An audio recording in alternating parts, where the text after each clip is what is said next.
Senhoras e senhores deputados, Dr. Fernando Vieira, Doutora Inês Robalo, muito obrigada sei que me solicitaram esta audição.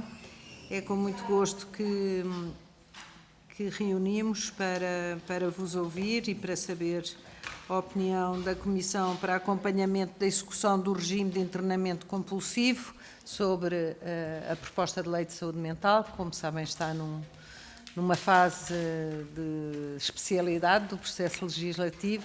Estamos ainda na fase das audições e recebemos todos os contributos que queiram enviar.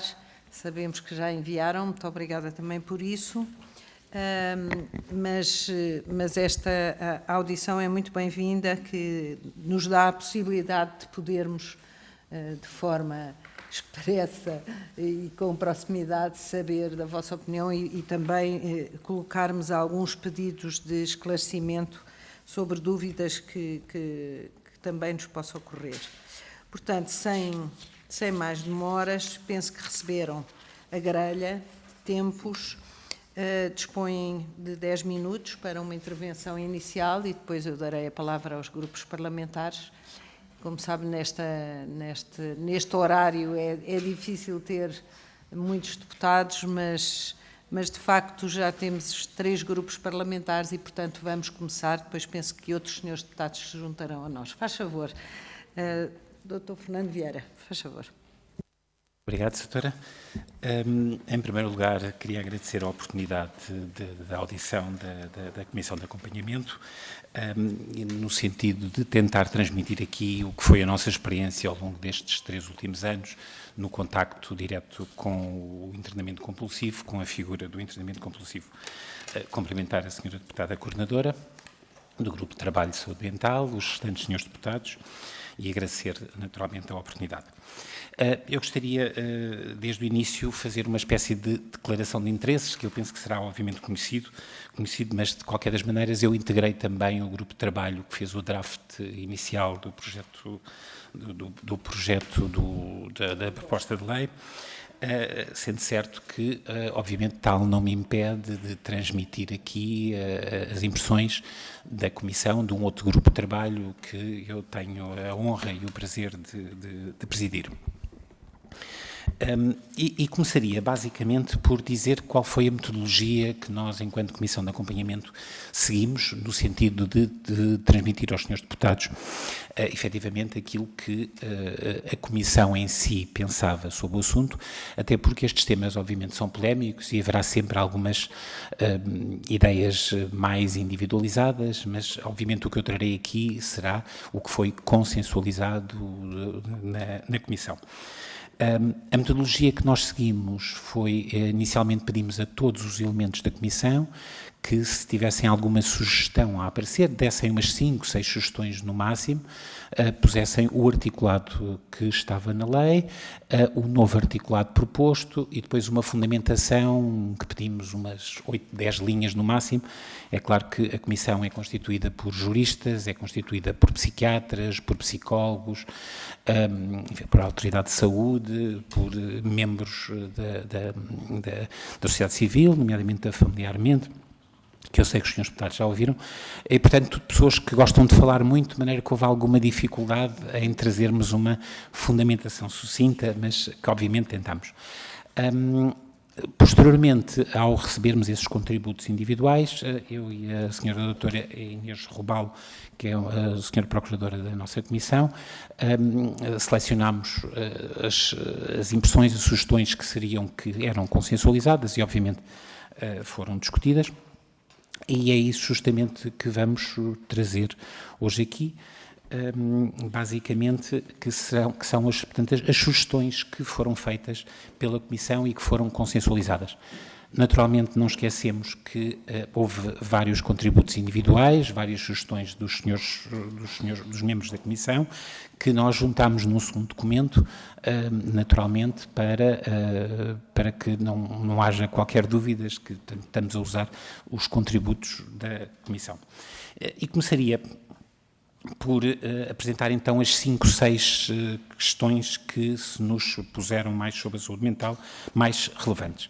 E começávamos pelo artigo 15, número 1, basicamente a questão que eu penso que terá sido trazida aqui já múltiplas vezes, a questão da doença mental, e uma das propostas era efetivamente colocar doença mental grave. E isto porquê?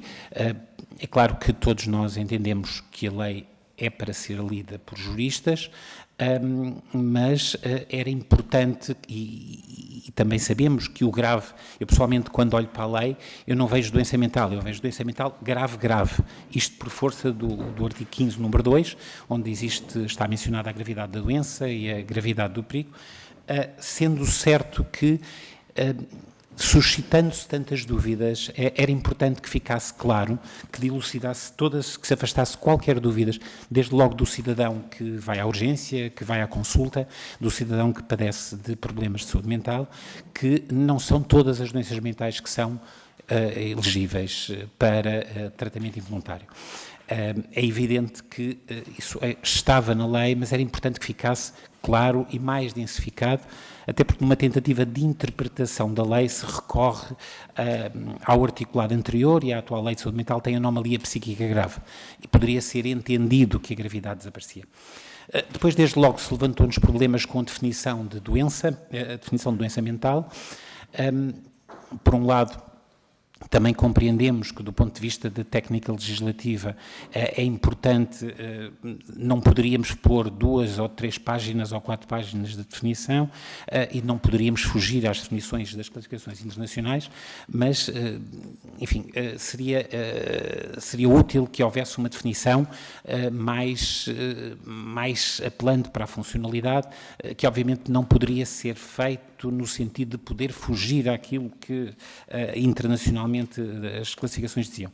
E, portanto, nesse sentido, chegou a ser debatido, não totalmente consensualizado, que poderia-se mesmo não pôr a definição, uma vez que doença mental competirá em termos dos clínicos avaliarem.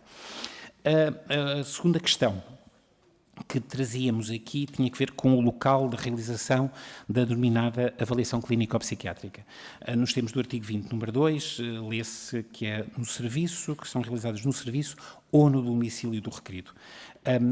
A sugestão que foi consensual na Comissão era tentar propor acrescentar o quando possível no domicílio, ou seja, no serviço ou quando possível no domicílio, ou sempre que possível no domicílio, isto porque é evidente que há dificuldades de recursos, terá que haver uma nova reorganização e nem sempre podem não existir ainda em pleno as equipas comunitárias e nesse sentido importaria salvaguardar que as avaliações clínico-psiquiátricas fossem feitas. A terceira situação tem que ver com o exercício dos direitos no acesso à informação de saúde, nomeadamente no artigo 9, onde a dificuldade que se nos punha aqui era não em relação ao cargo de acompanhante, não em relação ao procurador de cuidados de saúde, não ao mandatário, não à pessoa, ao representante legal, mas sobretudo em relação à pessoa da confiança, o acesso a material de saúde, o acesso a esses elementos, sendo informação sensível, achamos que deveria haver lugar a uma prévia autorização ou uma prévia confirmação judicial. Em quarto lugar, tem que ver com algo que nos é querido à própria Comissão de Acompanhamento, no artigo 40, número 1, é referido uma composição da Comissão de Acompanhamento. Entendemos que provavelmente poderia ter sido por lapso, mas a Autoridade de Saúde que estava representada na anterior lei, na Lei 36/98, não surgia aqui no articulado e achamos que seria importante a Autoridade de Saúde, tal como em termos do peso dos juristas na Comissão em relação aos psiquiatras, tratando-se de um assunto das liberdades, das garantias, achamos que seria mais equilibrado ter 3 juristas e não apenas 2 juristas, sendo que seria importante que os aplicadores da lei, nomeadamente os senhores magistrados do Ministério Público, um senhor magistrado judicial, que destes 3 juristas, pelo menos um fosse magistrado judicial e um magistrado do Ministério Público. Por último, tínhamos em relação ao tratamento involuntário em ambulatório, no artigo 15, número 3, onde se lê que teria lugar em ambulatório pelas equipas comunitárias de saúde mental. Aqui interessaria a salvaguarda de sempre que possível ter lugar em ambulatório, sempre que possível, e isto porquê?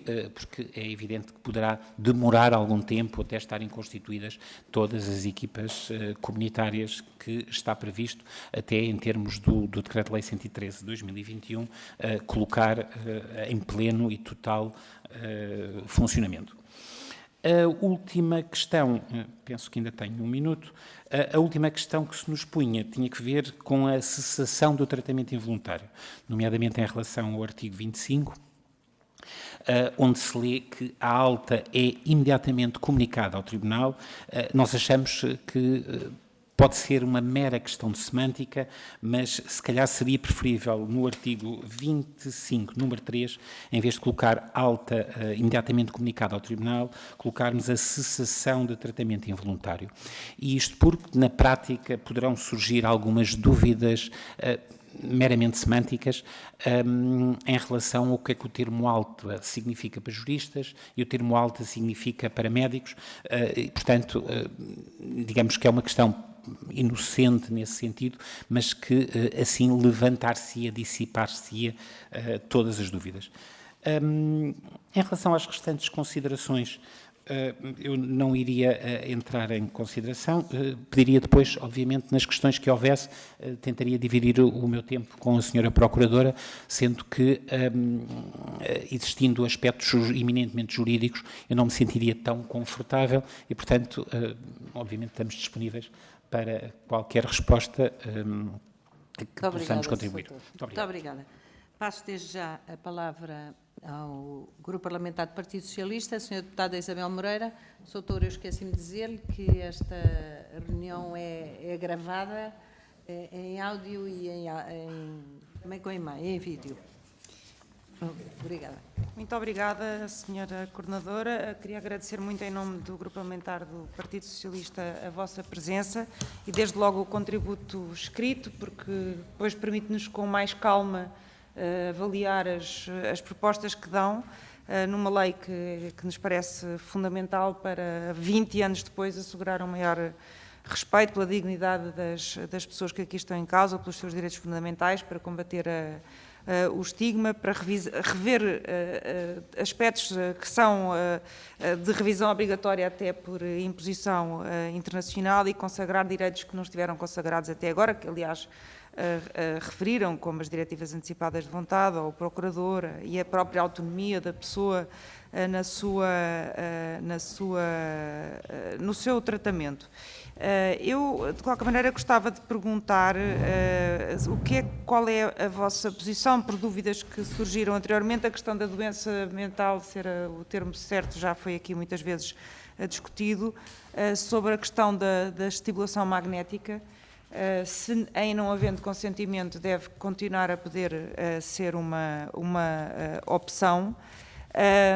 E, por outro lado, relativamente a esta questão, porque as outras questões, como digo, são de bastante pormenor e nós teremos tempo aqui para analisar, quando diz que não ficam satisfeitos com o termo alta, no artigo 25 diz-se, no número 2, que a cessação ocorre por alta, dada pelo diretor clínico do Serviço de Saúde Mental, fundamentada em relatório de avaliação clínico-psiquiátrica do serviço ou por decisão judicial.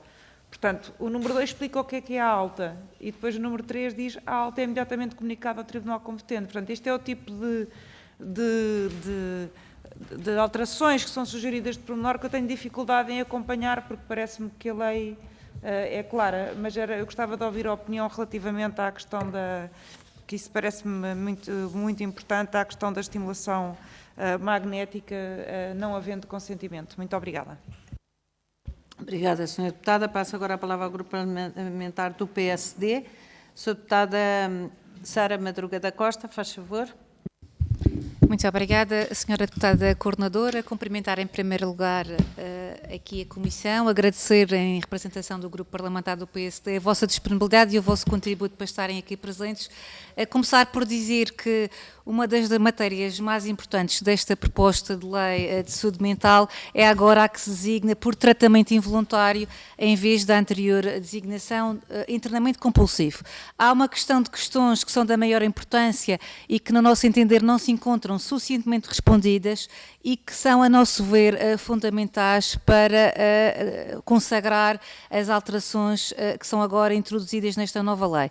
Nós deixamos de estranhar, em primeiro lugar, a omissão, a avaliação concreta na parte do internamento compulsivo, que é, a nosso ver, preocupante e que legitima a imprescindibilidade da vossa audição e da vossa presença aqui na Assembleia da República. Não há qualquer referência a essa avaliação e de como foi cumprida a lei anterior, a Lei 36/98, na exposição de motivos da atual proposta de lei de saúde mental em análise. E por isso têm sido inúmeras as críticas e as perguntas que têm sido colocadas pelo setor sobre este aspecto. E, portanto, nós consideramos que, em primeiro lugar, é fundamental saber qual a avaliação que foi feita pela Comissão ao longo das últimas décadas sobre a aplicação da lei que, entretanto, ainda está em vigor. Saber, por exemplo, qual é a percentagem de internamentos compulsivos, comparando com a hospitalização voluntária nas diferentes regiões do país, qual é a duração média da hospitalização nesse regime, que aplicação foi feita em termos percentuais, da passagem a tratamento compulsivo ambulatório,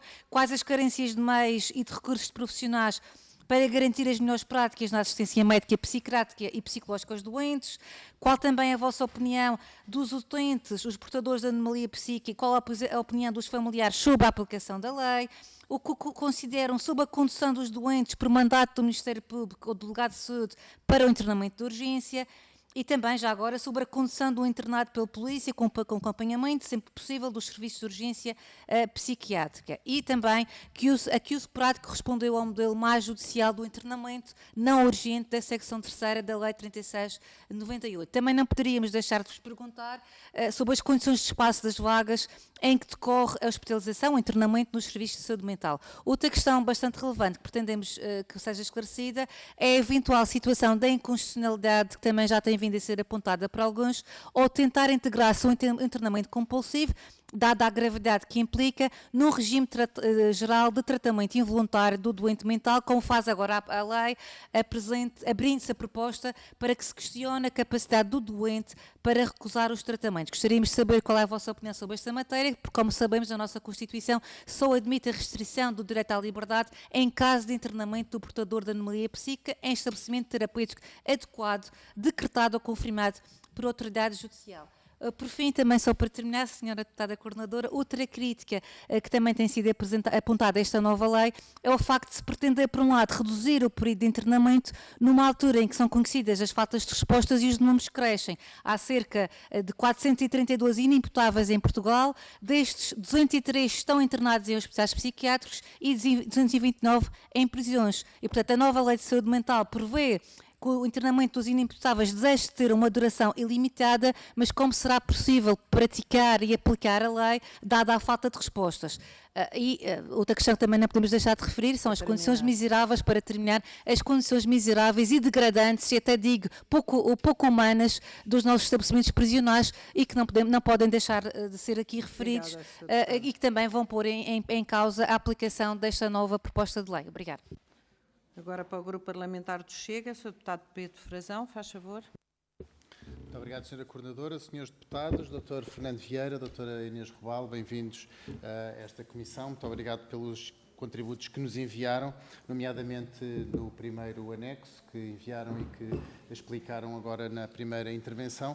E nesta segunda intervenção gostava que tentassem debruçar um pouco sobre as propostas de alteração que vêm explanadas neste segundo documento, nomeadamente no exercício de direitos, porque propõe que, em vez de termos escrito o maior não acompanhado sem capacidade, escrevamos o adulto sem capacidade de facto para consentir e a quem não tenham sido aplicadas medidas de acompanhamento. Portanto, gostava de que nos pudesse esmiuçar melhor o porquê desta alteração. Depois também sobre a gestão patrimonial. Sabemos que a gestão patrimonial muitas vezes é um assunto delicado e que tem que ser atentamente visto, porque sabemos que muitas vezes existem implicações pecuniárias e podem levantar-se interesses financeiros acima do melhor interesse do doente e do tratamento do doente e que, portanto, como estamos em casos de tratamento involuntário, essa questão é uma questão que devemos ver com muito cuidado e, portanto, gostava que nos debruçasse também sobre esse assunto.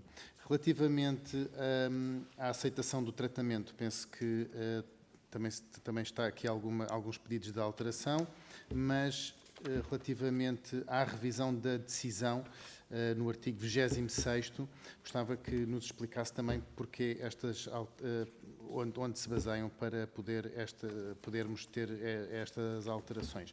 E depois gostava também, finalmente, que nos pudessem dar uma perspectiva de como é que, de facto, esta lei se vai implementar no terreno. Se, de facto, poderemos estar perante, uma vez mais, uma lei que podemos todos tentar fazer uma lei melhor possível e redigi-la da melhor forma possível, mas se não cairemos novamente na utopia de estarmos a redigir leis muito bem redigidas e altamente pensadas do ponto de vista teórico, mas depois na prática têm pouca repercussão com aquilo que se passa no terreno e acabam por não trazer uma verdadeira saúde mental aos portugueses. Isso era em todo o que ninguém quereria e, portanto, gostava que fizessem uma pequena reflexão para sabermos como é que, de facto, podemos, na prática, poder aplicar as melhorias que queremos aqui legislar. Muito obrigado. Muito obrigada, Sr. Deputado. Passo agora ao Grupo Parlamentar da Iniciativa Liberal. Senhora Deputada Joana Cordeiro, por favor. Obrigada, Senhora Deputada Coordenadora, Senhores Deputados.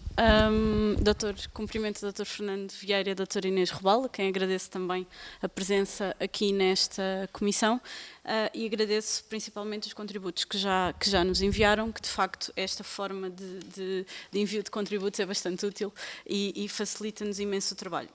Eu gostava concretamente de perguntar, e entrando aqui relativamente ao vosso primeiro documento, que explicaram aqui, porque muitas das questões que estavam aqui já eram questões que nós também tínhamos e que já temos discutido aqui várias vezes em audição, nomeadamente, e vou começar aqui pela definição de facto da doença mental, que nós consideramos desde o início que de facto um conceito apenas de doença mental nos parece um bocadinho vago, não é?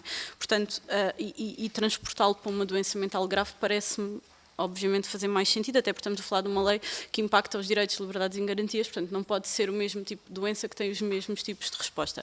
E eu aqui gostava de vos perguntar, não tenho feito esta pergunta noutras audições, mas se poderíamos ter aqui algum tipo também adicional de critérios que pudessem diferenciar, além de alterarmos o conceito de doença mental grave, se poderíamos ter aqui algum tipo de critérios para clarificar o que é que podia ser esta doença mental grave.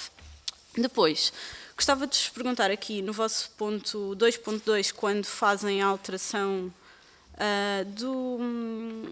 quando acrescentam que o acompanhamento das forças de segurança, porque falou aqui há bocado a questão do quando possível no domicílio, mas depois acrescentaram aqui também o acompanhamento das forças de segurança. E o que é que nos parece? Percebo, não é? Mas obviamente isto parece uma formulação um bocadinho violenta, portanto, mais uma vez, se pudéssemos ter aqui algum tipo de critérios ou outro tipo de formulação e compreendendo perfeitamente porque é que ela está aqui, se podíamos clarificar isto também um bocadinho melhor para não parecer tão violento. Depois, relativamente à pessoa de confiança, nós também temos muitas dúvidas, porque já existem várias figuras. Portanto, aqui a minha pergunta, vocês sugerem aqui uma questão, já não sei como é que escreviam, pronto, quando nos casos em que a pessoa de confiança não assuma os outros cargos. Eu pergunto se não podíamos eliminar, por simplesmente, a pessoa de confiança e manter as figuras que já tínhamos como o Procurador de Cuidados de Saúde, por exemplo. Pronto. Gostava de vos ouvir sobre isso.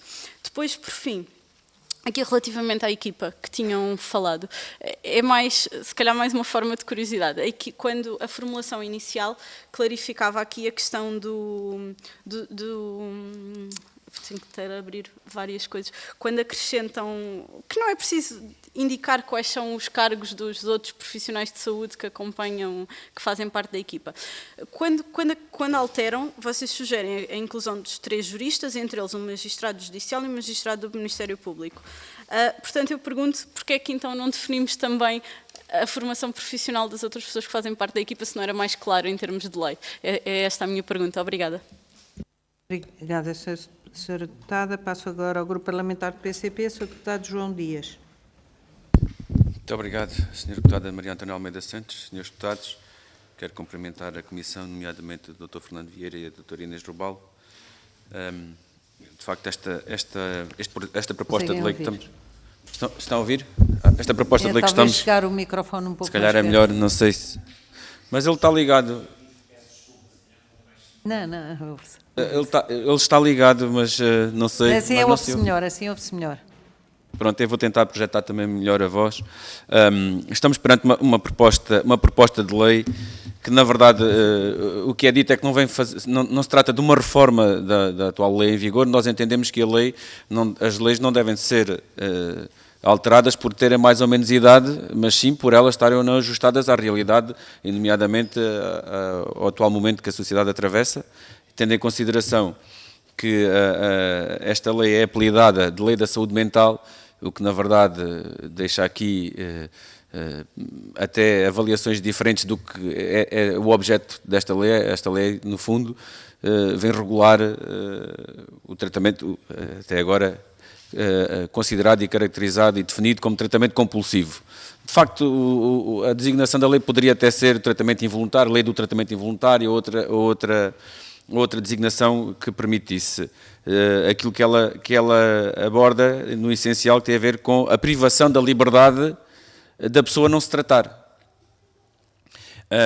E desde logo aquilo que temos a colocar é, tendo em consideração a atual lei em vigor, o que é que a lei em vigor, que lacunas é que tem, ou que dificuldades têm sido encontradas, que problemas é que precisam de ser resolvidos com a nova legislação, ou seja, o que é que não funciona na atual lei de 98 e que é preciso colocar agora no terreno e corresponder. E de que forma, olhando para esta proposta de lei, é que ela vem corresponder precisamente a essas lacunas identificadas que a anterior lei de 98. É evidente que é fácil perceber que a inovação, chamemos-lhe assim, que tem a ver com o internamento involuntário domiciliário, é de facto algo que vem acrescentar, que não existia. Mas a avaliação que faço, tendo em consideração as dificuldades de recursos que temos, esta opção, não existindo condições na comunidade para implementar esta medida, vem ou não até aumentar o número de internamentos hospitalares. Uma outra problema que nós identificamos é se nos serviços de internamento hospitalares existem, com certeza, garantia, camas, vagas disponíveis, porque nós nunca sabemos a que momento vamos precisar de um internamento de facto compulsivo, até porque as questões de emergência psiquiátrica é uma questão que precisávamos também de abordar, mas garantia é que nós, quando precisamos, temos de facto uma cama reservada para esse internamento. Depois, propriamente dita, uma das acusações que foi feita à anterior lei, que foi muito discutida, tem a ver com a excessiva judicialização dos procedimentos. E se identificam ou não que essa tem sido um dos problemas, ou melhor, também, de certa forma, o grau significativo de judicialização em termos de excesso burocrático ou jurídicos, que de facto foi uma dos problemas levantados na anterior lei, se isso é ultrapassado ou se de certa forma é agravado. Uma outra perspectiva que nós também nos preocupa é que esta lei não se centra tanto nas necessidades de cuidados de saúde mental da pessoa com doença mental, mas centra-se no aspecto da segurança. Ou seja, são assumidas medidas em função de uma segurança pré-delitual e não em função de uma deterioração do estado mental daquela pessoa. E isto é algo que nos preocupa, porque nós não podemos partir, aliás, também temos esta perspectiva, e para terminar, Sra. Deputada, entendemos que os direitos da pessoa com doença mental, com necessidades de cuidados de saúde mental, não podem nem devem ser diferentes das pessoas com outras doenças. E, portanto, a questão que aqui se coloca é: porque é que não é centrado na pessoa e na sua doença, mas centrado no risco que ela representa para terceiros ou para o próprio, e nomeadamente numa situação de ameaça pré-delito? Obrigada, Sr. Muito obrigado. Deputado. Passo agora a palavra ao Dr. Fernando Vieira e à doutora para responderem em bloco. Faz favor, dispõe de 20 minutos. Faz favor.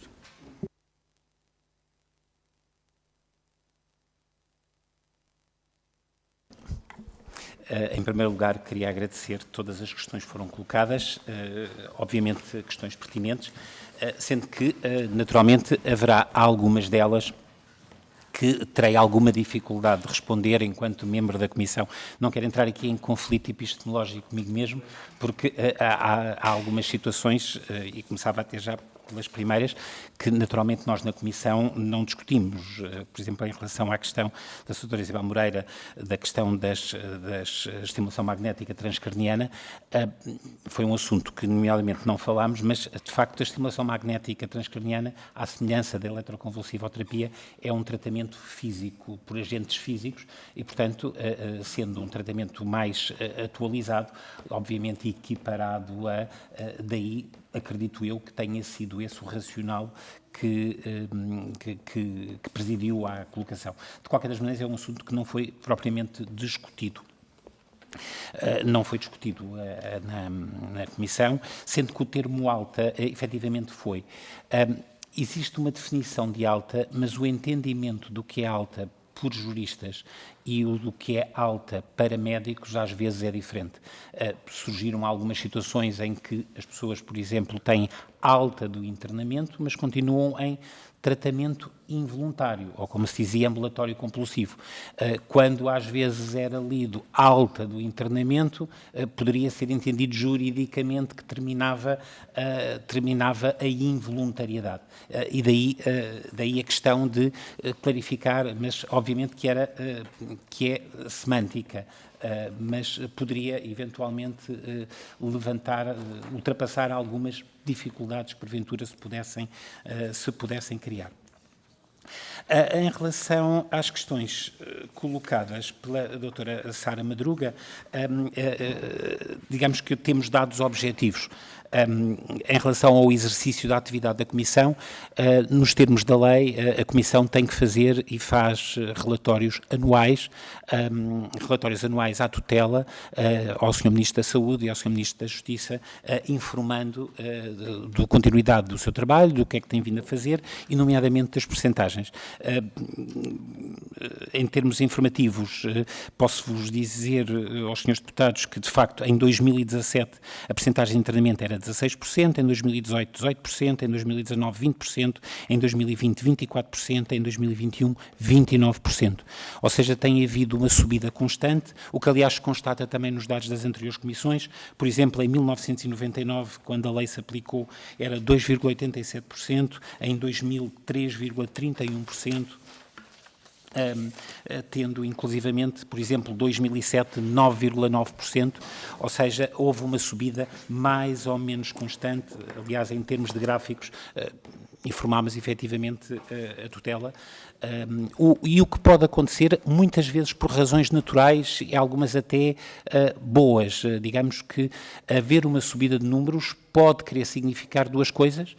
Uma é que há uma maior consciencialização de direitos e, portanto, estando a ser coartadas direitos, liberdades, garantias, é evidente que só um juiz, só um tribunal poderá se indicar e, portanto, estão a ser apresentadas aos tribunais, e bem, e, por outro lado, que é evidente que os internamentos devem ser reservados para as situações mais graves. E, portanto, este aumento pode querer dizer isso, que está a funcionar, que o que está a ser internado são realmente os quadros mais graves.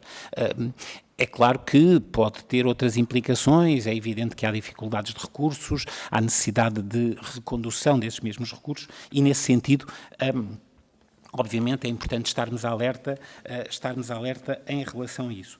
Em relação à questão dos inimputáveis, eu acho que é importante distinguirmos o que é o internamento inimputáveis, o que é os internamentos preventivos, já agora, e o que é os internamentos, ditos internamentos da lei cível, do acompanhamento maior, que são revogados por esta lei, e nomeadamente os internamentos compulsivos, ou o que eram os internamentos compulsivos.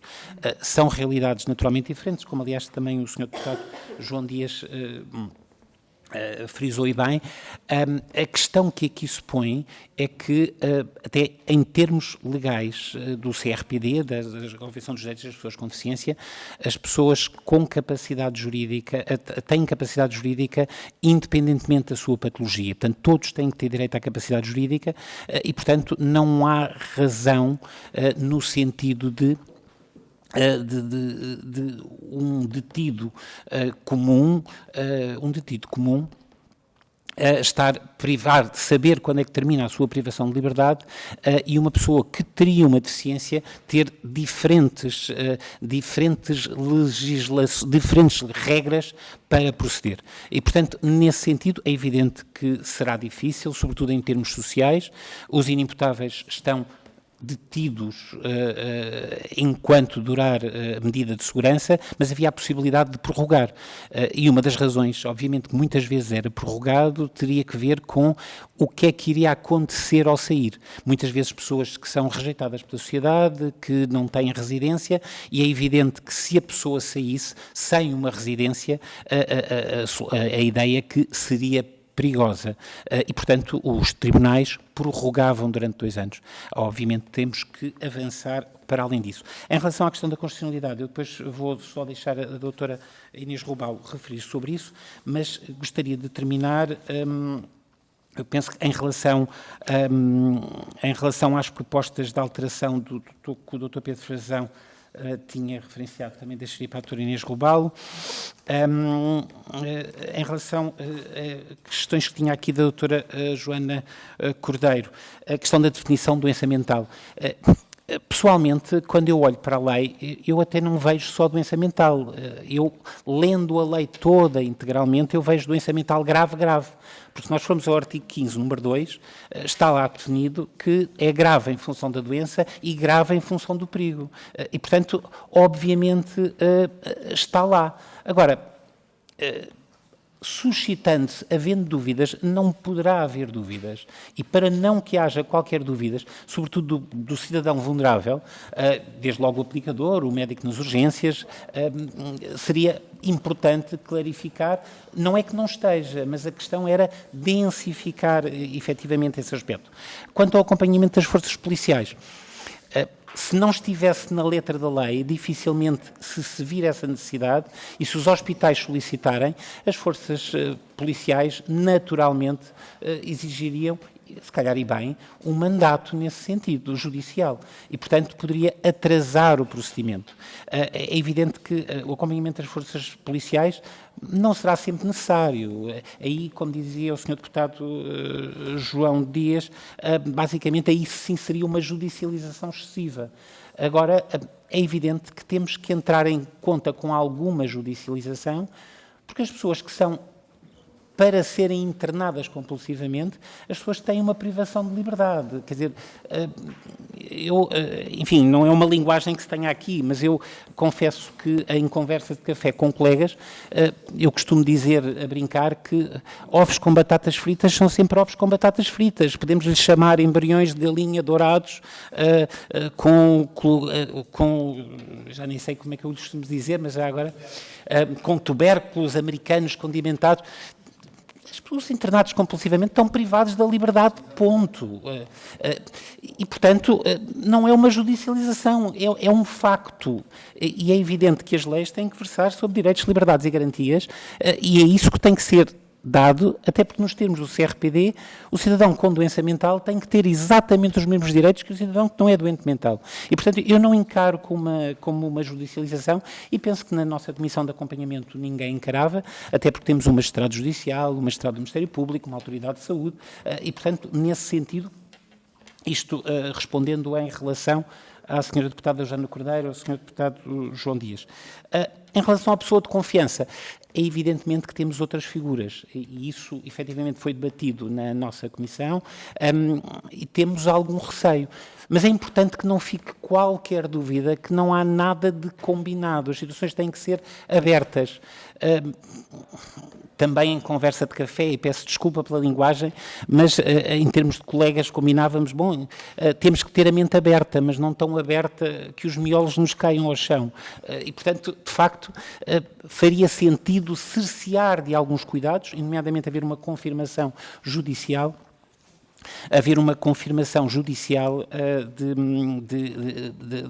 de tal pessoa de confiança. Eu penso que terminaria só dizendo ao Dr. Pedro Frazão que, em relação ao anexo 2 que nós juntámos, foi as várias propostas que não foram totalmente consensualizadas por maioria da Comissão, mas que ainda assim fizemos questão de colocar para trazer aos senhores deputados, porque foi matéria que efetivamente foi discutida. Passava só à doutora Inês para as duas últimas questões mais jurídicas. Muito obrigado. Muito obrigada, senhoras deputadas e senhores deputados. Antes de mais, dizer que estou aqui na qualidade de membro da CAERIC e, portanto, todas as minhas opiniões naturalmente não vinculam a Procuradoria-Geral da República, que apresentou também já um parecer sobre esta proposta de lei, através do Conselho Superior. E respondendo então às restantes questões, por ordem cronológica, tentarei fazê-lo, sem prejuízo aqui de agrupar algumas.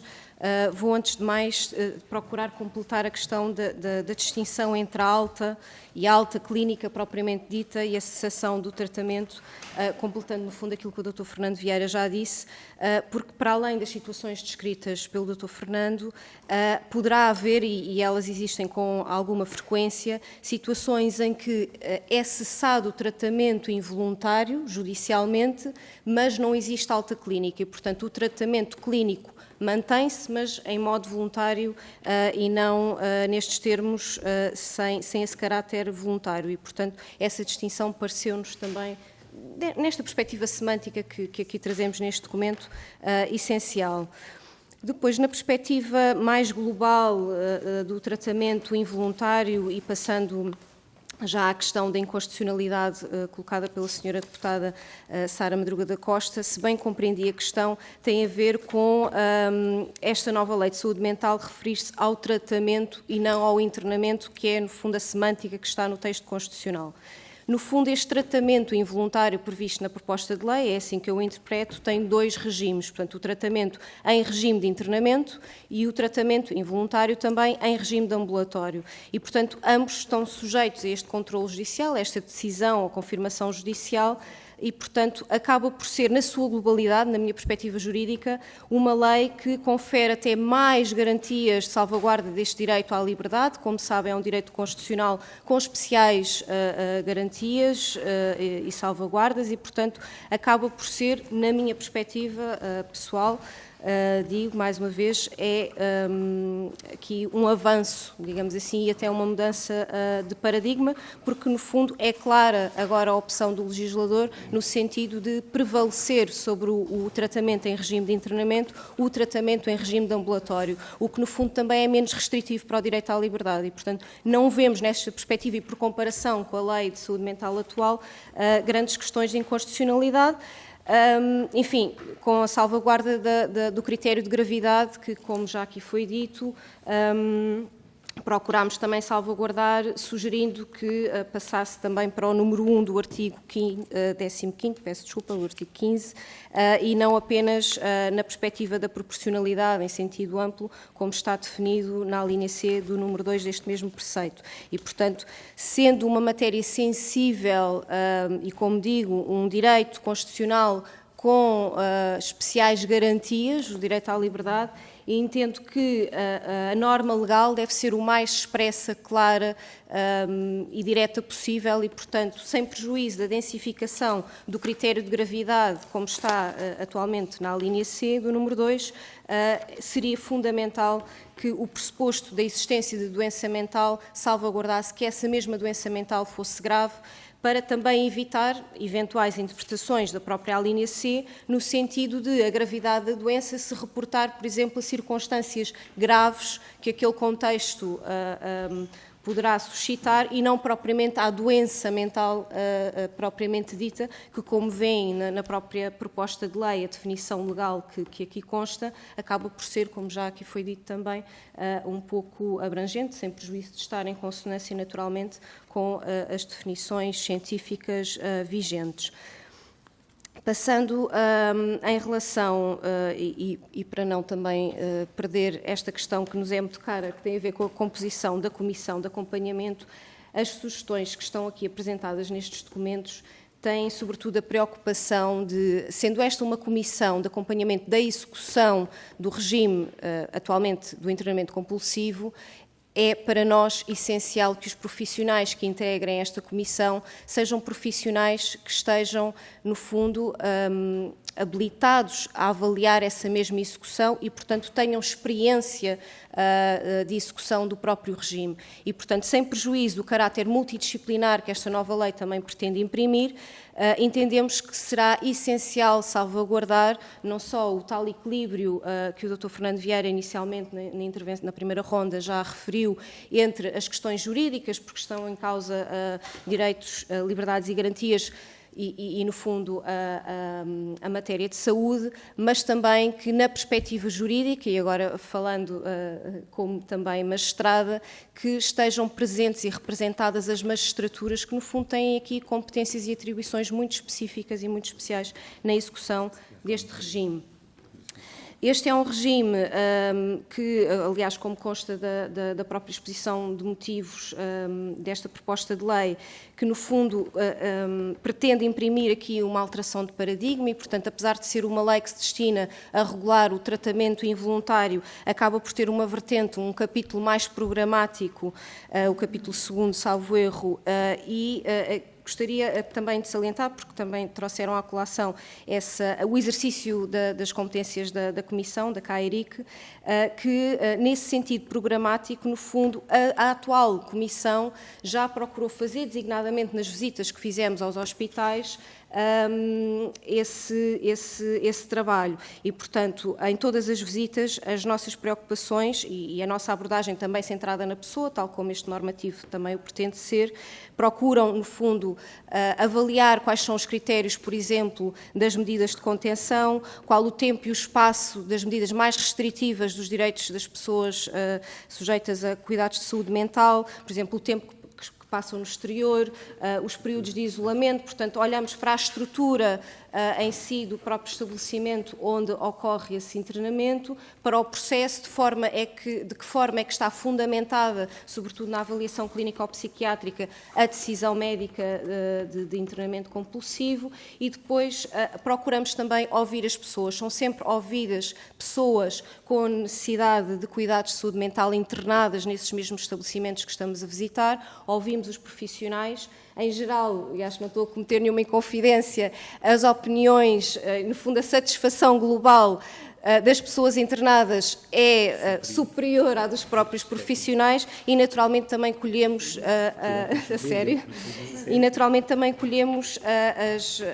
as dificuldades de aplicação do regime e, designadamente, na perspectiva da carência de meios, mas, naturalmente, também nos cingimos, no fundo, às nossas competências e atribuições. Vimos no norte, visitámos serviços no norte, no centro, no sul e nas ilhas. Tentámos distribuir geograficamente. Foi difícil, mas exatamente. 4 serviços vimos. Portanto, na perspectiva do segundo documento, como o Dr. Fernando Vieira já disse, são sugestões que foram apresentadas de forma mais ou menos individualizada por cada um dos membros da CAERIC. Ainda assim, a CAERIC resolveu, no fundo, trazer-vos também à vossa apreciação todas estas sugestões. A primeira, referida pelo Dr. Pedro Frazão, tinha a ver com também uma questão de semântica, enfim, do maior não acompanhado, porque entendemos que é um conceito que nem está no regime do maior acompanhado, no regime jurídico do maior acompanhado do Código Civil, não é propriamente um conceito jurídico que esteja definido e que seja utilizado normativamente. por um lado, e por outro lado pode criar, na perspectiva da aplicação deste regime, do tratamento involuntário, enfim, algumas dificuldades de interpretação e, portanto, aquilo que se procurou foi, no fundo, tentar que a norma legal fosse, para nós, na nossa perspectiva, mais clara, mais objetiva e, portanto, dizer exatamente aquilo que pensamos nós, que o legislador quis dizer, que, no fundo, são pessoas adultas que, naquele momento, não têm capacidade, estão carecidas dessa capacidade, de facto, para consentir no tratamento e que não estão sujeitas a medidas de acompanhamento.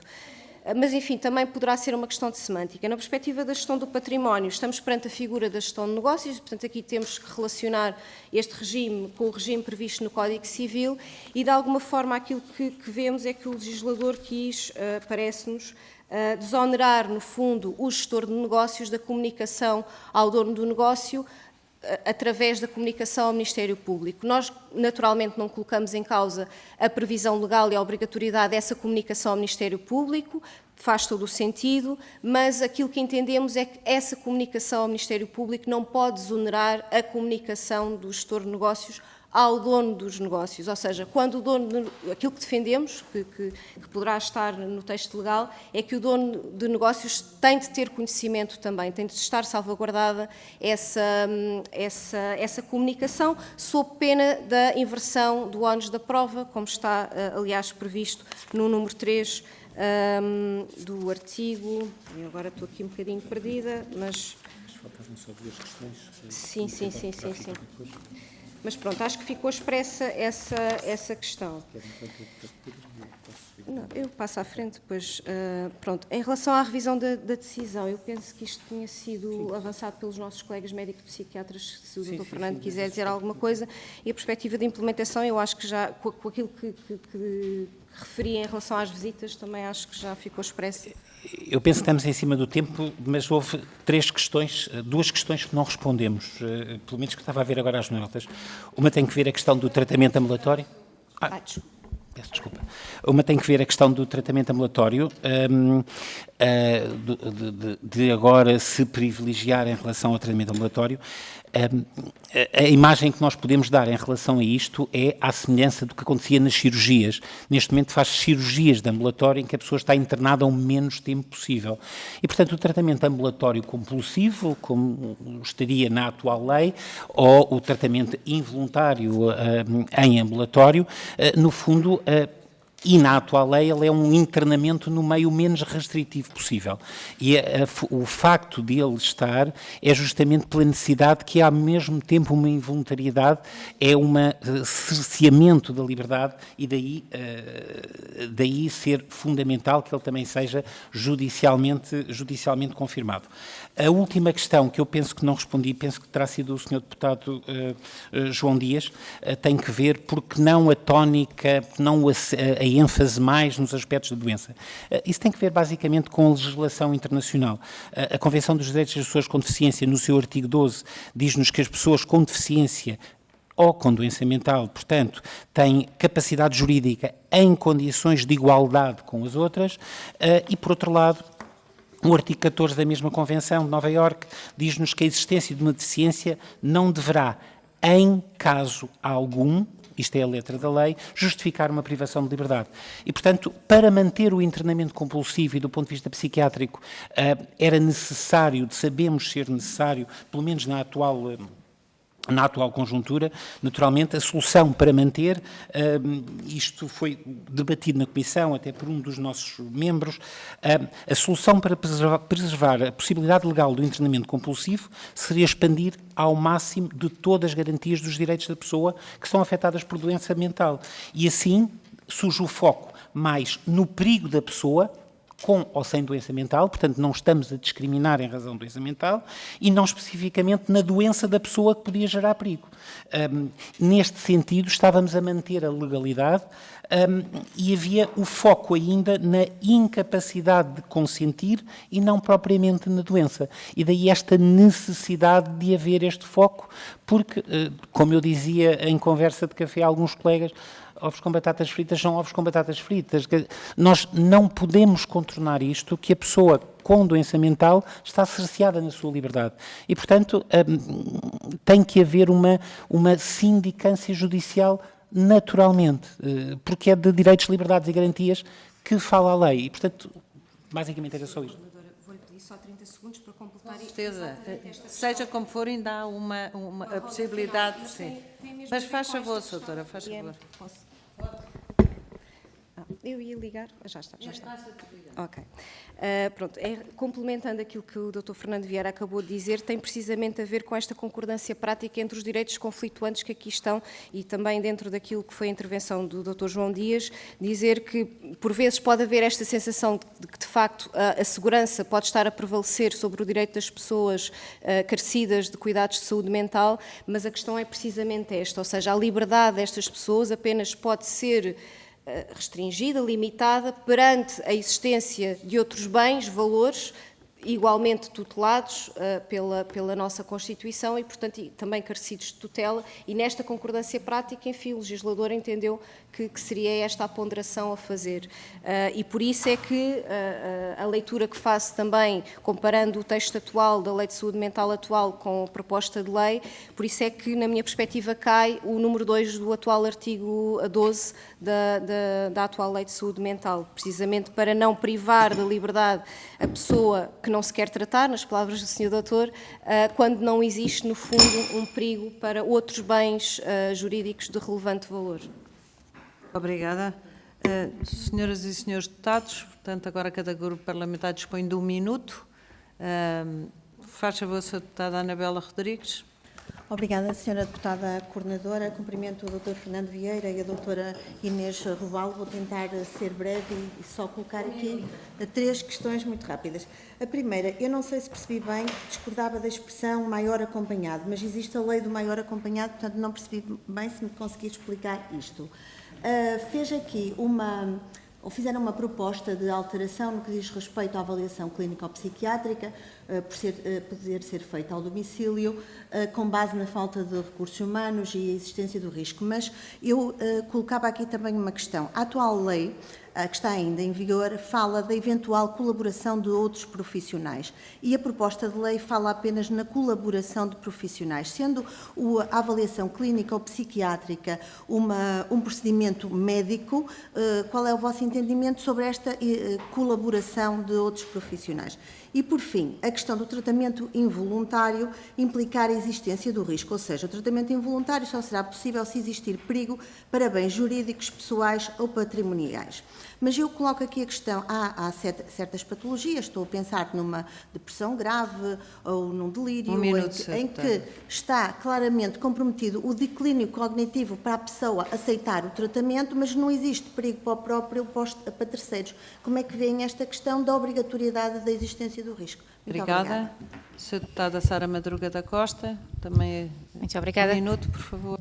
Não, muito obrigada. Nós queríamos aqui referir que não pomos em causa a bondade que norteia certamente esta proposta de lei, mas continuamos preocupados com a falta de recursos humanos e com dificuldades práticas que são realmente relevantes.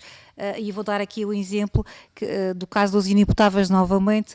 Nós sabemos que há inimputáveis que estão detidos há várias décadas, até temos casos de inimputáveis que estão detidos há 50 anos e sabemos as parcas condições ao nível da reinserção social e, portanto, também parece-nos bastante relevante confrontar-vos com a vossa proposta em relação às disposições transitórias que aqui nos facultaram e de perceber qual é que é o vosso intuito com esta proposta das disposições transitórias e com a entrada em vigor desta nova lei e com a sua aplicação no tempo a estas situações que realmente são situações bastante gravosas e que se calhar não haverá resposta prática dada o tempo em que estes inimputáveis estão detidos da parte do Estado para responder à sua reintegração na sociedade e gostaríamos de perceber como compatibilizar esta proposta com a realidade prática mais uma vez. Obrigada. Obrigada. Sr. Deputado Pedro Frazão. Muito obrigado, Sra. Coordenadora, Srs. Deputados, Doutores, muito obrigado pelos vossos contributos. Agradeço em nome do Grupo Parlamentar do Chega e não tenho mais questões. Muito obrigado. Muito obrigada. Sra. Deputada Joana Cordeiro, quer usar da palavra? Obrigada, Sra. Deputada Coordenadora. Queria agradecer desde já mais uma vez, as informações que aqui nos prestaram e já agora vou aproveitar aqui a vossa presença, porque nós tínhamos aqui uma dúvida, algures, e percebi que se debruçaram aqui sobre uma alteração do artigo 29, que é a questão da condução do internando. E no número 3 desse artigo diz que quando pela situação de urgência e de perigo na demora não seja possível a emissão prévia de mandato, qualquer agente policial procede à condução imediata do internando. Eu preocupo-me aqui um bocadinho esta questão do qualquer agente policial. Qualquer agente policial tem esta... Eu vou aproveitar, pronto, se não estiver aqui no âmbito daquilo que avaliaram, mas de facto esta definição do qualquer agente policial faz-nos um bocadinho de confusão que qualquer agente policial tem esta capacidade de determinar sobre uma deterioração ou essa avaliação é feita de outra forma antes e o qualquer agente policial, como está aqui dito, a única coisa que faz é já, mediante informações que tem, ir atuar em conformidade. Obrigada. Obrigada, Sra. Deputada. Sr. Deputado João Dias, 1 minuto. Tentar cumprir Sua capacidade de síntese, por favor. Eu queria fazer 2 questões. Uma tem a ver, de facto, na verdade, abreviando esta proposta de lei, tal qual como a lei que está em vigor, ela vem estatuir 2 modalidades de internamento compulsivo. Uma que é o processo comum e outra que é o internamento de urgência. E, de facto, é aqui nesta questão do processo comum que pode haver... Eu não estou a dizer que esta é a apreciação que nós fazemos, mas queremos este esclarecimento e tentar perceber se de facto existe aqui ou não uma judicialização com maior expressão e maior clareza. Ou seja, todo o processo inicia-se, então, desde o requerimento até chegar ao cumprimento da decisão. Quando falamos da questão de internamento de urgência, a confirmação judicial vem depois. A confirmação judicial é posterior àquilo que é o internamento que já aconteceu. Depois, naturalmente, resulta um processo de avaliação comum também e que, de facto, aquilo que a lei atual prevê é que seja de 2 em 2 meses. Mas, na verdade, é tentar percebermos aqui, porque a maior parte, se calhar, não é a maior parte, e gostaria que nos fizessem este balanço, será os 90 e tal % das situações, é de facto o recurso ao internamento de urgência. Obrigada, é a prática. E só terminar com esta questão que tem a ver com o controle judicial e o recurso à polícia e à GNR. No caso da comunidade, é algo que nos preocupa, porque hoje em dia, com os medicamentos que existem, quase que temos um controle remoto. Ou seja, não se recorre aos objetivos de reabilitar propriamente a pessoa, deixa-se, se a pessoa depois não vem a levar a injeção, depois então lá vai a GNR, com tudo o que isto implica. É o perigoso, é o doente mental, enfim. E isto tem estigma. E, portanto, eu gostaria que houvesse também aqui uma apreciação relativamente a esta questão na comunidade. Desculpe lá, senhora. Eu peço desculpa não estar a ser tão compreensiva, mas é que temos plenário, sessão plenária daqui a pouco tempo. Doutores, então, para complementarem, por favor. Bom, eu posso... muito rapidamente, quero agradecer mais uma vez as perguntas. Confesso que estas foram bem mais difíceis, não porque fossem difíceis de responder, mas exigiriam mais tempo. Vou tentar sintetizar, até porque vejo que as preocupações da Sra. Joana Cordeiro estão muito próximas do Dr. João Dias e, portanto, penso que será possível responder aos 2 simultaneamente. Desde logo, em relação à Sra. Anabela Rodrigues, eu penso que a Dra. Inês Robal se referia à expressão de maior não acompanhado. Portanto, há a definição de maior acompanhado, mas não há a definição de maior não acompanhado. Portanto, era essa, efetivamente, a dificuldade. Em relação à avaliação clínico-psiquiátrica seja a antiga lei, a lei atualmente em vigor, seja a nova, a avaliação clínico-psiquiátrica, como o nome indica, é psiquiátrica. Agora, é evidente que trabalhamos em equipe, na própria Comissão de Acompanhamento tínhamos uma equipe multidisciplinar, chamemos-lhe assim, e, portanto, é importante a colaboração de todos. Desde logo, muitas vezes, nas visitas domiciliárias que os senhores enfermeiros fazem, que as assistentes sociais fazem, são quase que os braços passos e os olhos e os ouvidos do psiquiatra. E a descrição é particularmente importante.